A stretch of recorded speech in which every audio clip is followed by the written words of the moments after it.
안녕하세요. 책 데이트 시간입니다.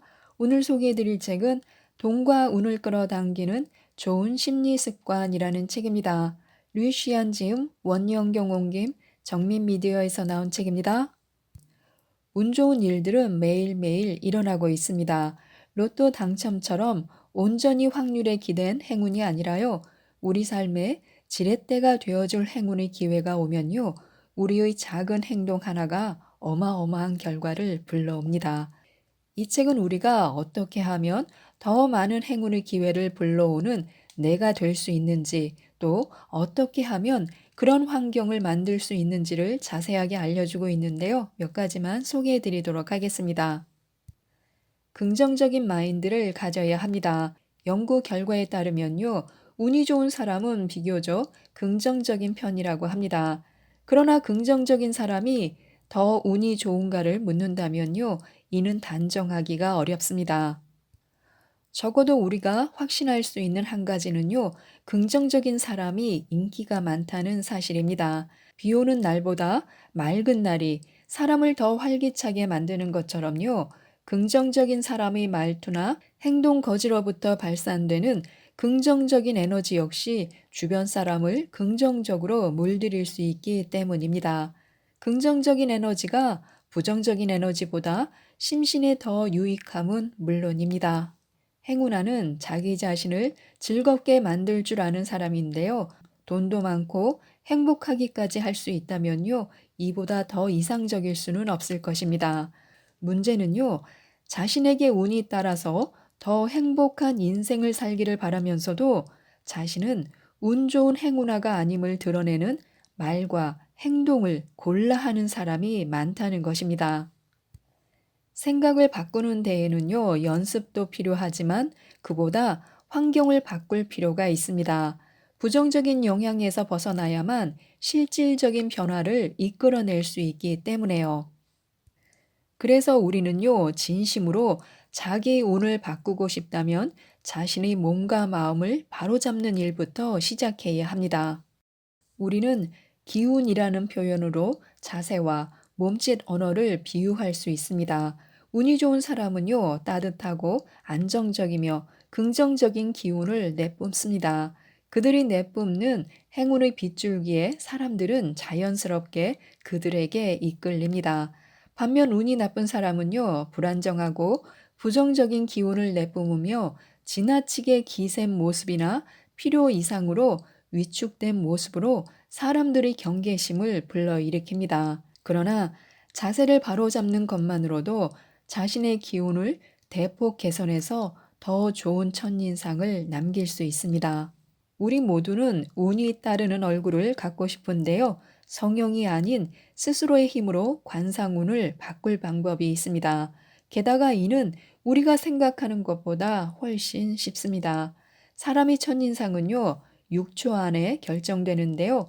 좋은 첫인상을 남기는데 가장 효과적인 방법은요, 바로 미소를 짓는 것입니다. 다른 사람들에게 좀 더 환영받는 사람이 되고 싶다면, 또 좀 더 원활한 사회 생활을 원한다면, 그리고 더 많은 행운의 기회를 얻고 싶다면 많이 웃으면 됩니다. 이것이 가장 간단하면서도 효과적인 방법입니다. 또한 우리는 긍정적인 언어를 사용해야 합니다. 어떤 사람들은 듣기 좋은 목소리로 부정적인 단어가 가득한 말을 하기도 합니다.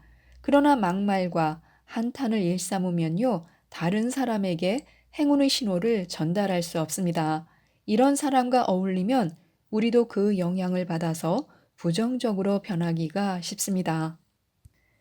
부정적인 말은 비단 개인의 사고 방식과 소통 방식에 영향을 줄 뿐만 아니라요, 상대방에게도 같은 반응을 일으켜서 소통의 부정적인 순환을 야기합니다. 따라서 긍정적인 생각으로 긍정적인 기운을 발산하고 싶다면요, 부정적인 단어를 사용하지 않도록 단어 선택에 각별히 주의를 기울여야 합니다.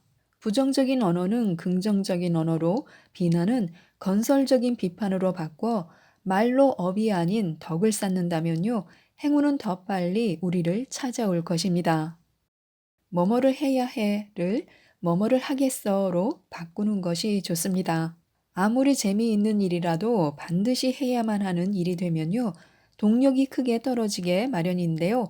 이럴 때는 이렇게 끊임없이 자신을 일깨우는 것이 도움이 됩니다. 이건 내가 원해서 하는 일이야 라고요. 그리고 매일 잠들기 전에 내일 꼭 해야 할 일들을 나열해 보는 것인데요. 일을 적을 때는 다음과 같이 뭐뭐 하겠어 라고 적는 것이 좋습니다. 보고서 작성을 위해 인터넷 서핑을 하겠어. 3명의 고객에게 전화를 걸겠어. 책상 위에 놓인 서류들을 처리하겠어 라고요. 이처럼 다 적은 후에는 다시 소리를 내어 읽어보는 것인데요. 글로 쓰고 읽는 과정을 통해 이성적 사고와 감성적 잠재의식을 동시에 작동시켜서 이건 내가 원해서 스스로 선택한 일이야 라고 자기 자신을 설득할 수 있습니다. 이렇게 지속하다 보면요, 얼마 후에는 전보다 더 적극적이고 긍정적으로 변한 자신을 발견할 수 있습니다. 새로운 도전과 목표 앞에 우리는 늘 흥분하고 또 긴장합니다. 물론 긴장이 꼭 나쁜 것만은 아니지만요, 마음속의 두려움이 우리에게 마땅히 있어야 할 자기 효능감을 무너뜨리는 일은 없도록 해야 합니다. 자기 효능감의 효과는요, 매우 강력한데요. 자기 효능감 중 능력을 보강해야 할 때도 있고요, 자신감을 충전해야 할 때도 있으며 스스로를 응원해야 할 때도 있습니다. 나는 할 수 있어. 나는 믿어. 나는 원해 라고요. 이 세 가지 요소가 상황에 맞게 적절한 균형을 이뤘을 때 비로소 능력과 신념, 동력이 서로를 보완하는 그런 선순환을 이룹니다. 그리고 이렇게 자기 효능감이 높아질 때 행운을 낚는 그물이 펼쳐지는데요. 이때 기회를 만나면 이를 쟁취하기 위해 적극적으로 움직이고 도전에 직면해도 이를 극복해낼 수 있으며 좌절 앞에서도 은근과 끈기를 발휘할 수 있습니다. 우리를 운 좋은 사람으로 만들어줄 최고의 비법이 있습니다. 행복한 사람으로 거듭날 방법이 있습니다. 바로 감사하는 마음을 갖는 것인데요. 감사하는 마음을 갖는 것은요, 다른 무엇보다 더 쉽게, 더 빨리 긍정 에너지를 높일 수 있는 심리 습관입니다. 감사할 줄 아는 사람의 특징은요, 긍정적이고 활력이 넘치고 친구가 많고 슬기롭게 감정 생활을 하고요.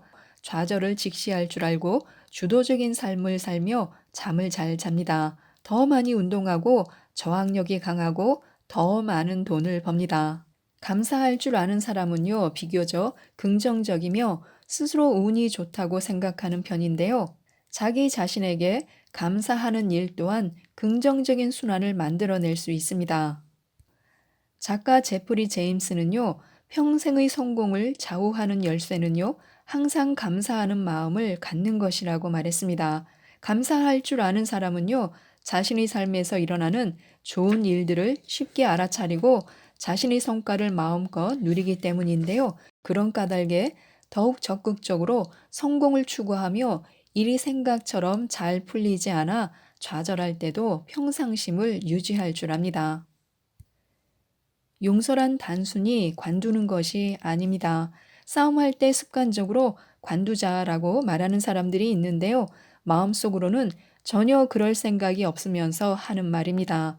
관두자라는 말에 정말로 마음을 털어버리겠다는 뜻이 담겨 있다면요. 말 그대로 관두는 것이 좋습니다. 그러나 사실 사람들이 관두자라고 말할 때는요. 상황을 피하고 싶은 마음 또는 소극적인 분노의 표현일 경우가 많습니다. 용서란 단순히 관두고 잊어버리는 것이 아니라요, 보복이나 상처를 더할 방법에 대한 궁리를 멈추고 문제를 풀어서 자신의 심리적 부담을 덜어내는데 그 목적이 있습니다. 마음의 응어리를 남기지 않고 털어내는 적극적인 태도가 관건인데요. 이는 자신의 감정에 대한 주도권을 되찾기 위한 선택이기도 합니다. 공평이나 혹은 옳음을 고집하지 않는 것이 좋습니다. 인생은 원래 불공평합니다. 그러나 손해를 본 불운은 잠깐이지만요, 이를 계속 마음에 담아둔다면요, 그 불운이 더 오래도록 우리를 따라다니게 됩니다. 충돌은 서로 다른 입장에서 비롯되는데요, 사람들은 저마다 자신의 입장이 옳다고 생각합니다. 하지만 입장을 바꿔 상대방의 위치에서 생각해 보면요. 서로의 잘못된 부분을 조금 더 잘 이해할 수 있고 나아가 충돌 해소의 열쇠가 되어줄 공통점을 찾기도 쉬워집니다. 관대한 사람이 건강할 뿐만 아니라 장수하는 편인데요. 용서는 마음에서 비롯되지만 행동이 뒤따라야 합니다. 주파수 조정은요, 우리가 인생의 혼란과 변화에 대처하고 그 속에서 기분 좋은 의외를 발견하는 데 도움이 됩니다. 자신이 무엇을 생각하느냐에 따라 그것에 조금 더 쉽게 관심을 가질 수 있습니다. 줄곧 돈 생각을 하면요, 자연히 돈에 관심을 갖게 됩니다. 다만 문제는 돈과 돈을 버는 것은 별개라는 데 있는데요. 잠재의식은 분별과 연상에 능하지만 계획을 세우는 데에는 약합니다. 따라서 돈의 존재에 관심을 갖는 것만으로는 결코 돈을 벌 수 없습니다. 그래서 돈의 주파수를 맞추기보다는요, 돈 버는 것에 주파수를 맞추는 게 낫습니다. 돈 버는 것에 주파수를 맞추기보다는요, 돈 벌 기회에 주파수를 맞추는 게 낫습니다. 유효 주파수를 찾기 위해서는요, 신념과 꿈만이 아니라 구체적이고 현실적인 행동 목표가 필요합니다. 구체적, 현실적, 행동 모두가 핵심입니다. 지금까지 이 책에 대해서 말씀드렸는데요. 큰 변화는 작은 변화에서 시작되고 작은 변화는 큰 행운을 불러옵니다. 운수의 특성을 이해하면 더 많은 행운 기회를 만들고 나아가 우리의 세상을 바꿀 수 있습니다. 이 책을 꼭 한번 읽어보시고 더 행복하고 아름다운 인생을 살아가는데 많은 도움을 받으셨으면 좋겠습니다. 이상 책데이트였습니다. 감사합니다.